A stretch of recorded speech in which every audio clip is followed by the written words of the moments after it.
तो जो है सिर्फ टीआरपी के लिए सोशल मीडिया पर आता है। देखिए, बेहद अफसोस की बात है कि पत्रकार मित्रों को ये जानना चाहिए, पूछना चाहिए कि सुनील डिम्पल जम्मू कश्मीर का बेटा होने के नाते उसने क्या किया 5 अगस्त 2019 के बाद इस रियासत का वजूद, आइडेंटिटी, कल्चर, डेमोग्राफी, इतिहास को बचाने के लिए। पहला सवाल। दूसरा सवाल आपका ये होना चाहिए कि महाराजा हरि सिंह जी की डोगरा रियासत को बचाने के लिए क्या किया। तीसरा आपका ये सवाल होना चाहिए कि हमारे हिंदू, मुस्लिम, सिख, ईसाई, गुज्जर, बकरवाल, चिनावली, पीर पंजाल पहाड़ियों की रियासत को बचाने के लिए क्या किया।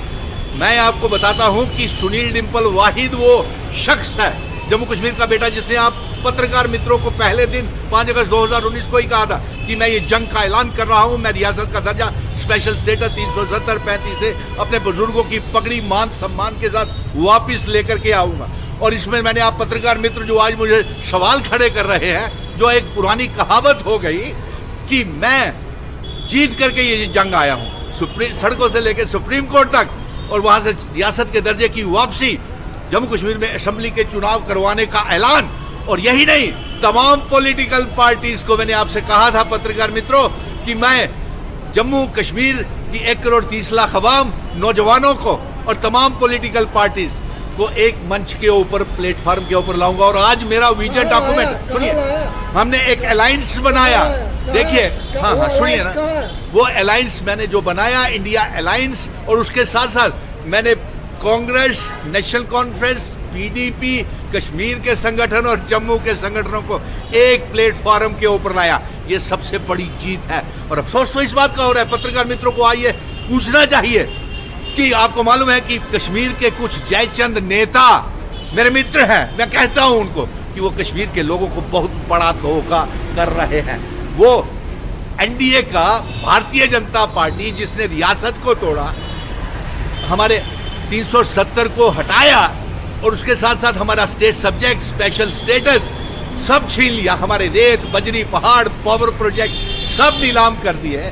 वो आज भारतीय जनता पार्टी का अल्ताफ बुखारी, गुलाम नबी आजाद, सज्जाद लोन, ये सारे प्रधानमंत्री की और होम मिनिस्टर की मौजूदगी में एनडीए का हिस्सा बन रहे हैं। और आपको ये सवाल मुझसे पूछ रहे हैं, आप उनसे पूछना चाहिए। ये इल्जाम गुलाम नबी आजाद, अल्ताफ बुखारी के ऊपर लगाते हैं जी, तो ये इल्जाम आप उमर अब्दुल्ला पर भी लगाए ना, जो एनडीए का हिस्सा रहे। देखिए, मुझे नहीं मालूम, ये पत्रकार मित्रों आपको मालूम नहीं उनसे क्या गिला है, उनकी वकालत कर रहे हो, आपको उनसे क्या गिला है जो रियासत की जंग लड़ रहे हैं, जो रियासत की डेमोग्राफी, आइडेंटिटी, कल्चर, इतिहास को बचाने का वजूद की जंग लड़ रहे हैं। साहब, आपने ना स्टेट रूल वापस दिलवाई, ना यहाँ पर इलेक्शन 370 कोर्ट ने कहा वापस जी, क्या जीता आपने, झूठ क्यों? अरे यार, रियासत का दर्जा तस्लीम करके मजबूरी में प्रधानमंत्री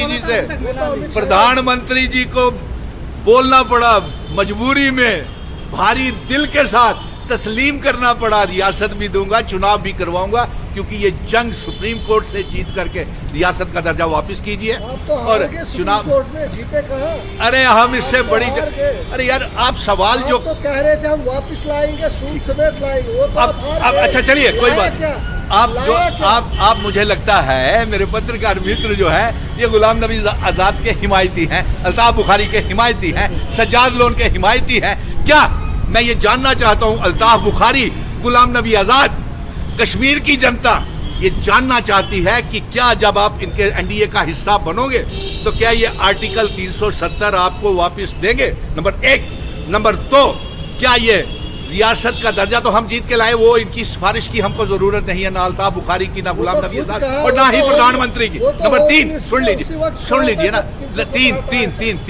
तीन सवाल ये है कि क्या armed forces special power act ये हटाएंगे जब ये गठबंधन भारतीय जनता पार्टी के साथ करेंगे? क्या ये पीएसए हटाएंगे?